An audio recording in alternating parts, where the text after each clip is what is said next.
నేను అందుకే వారికి సూచన చేస్తున్నా, వెనకాల ఉండే అక్కలు ఇక్కడ ఉండి చెప్పి ఇక్కడ ముంచి అక్కడికి తేలిండ్రు. ఆ అక్కల మాటలు విన్నాడు అనుకో జూబ్లీ బస్ స్టాండ్ లో కూర్చోవాల్సి వస్తుంది.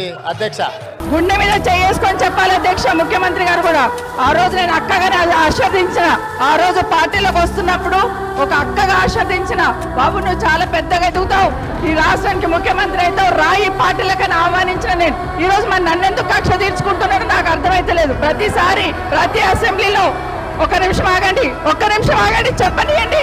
ఒక ఆడబిడ్డ బాధ అవుతుంటే వినే స్థితిలో లేరా మీరు? ఎందుకు నన్ను టార్గెట్ చేసిండు? ముఖ్యమంత్రి గారు ఒక మాట అన్నారు కేటీఆర్ గారిని, నీ వెనక కూర్చున్న అక్కలను నమ్ముకోవద్దు, మోసం చేస్తున్నాను. ఏం మోసం చేసినాం అధ్యక్ష? ఏం ముంచినాం అధ్యక్ష? ఈయనను ముంచినాం అధ్యక్ష.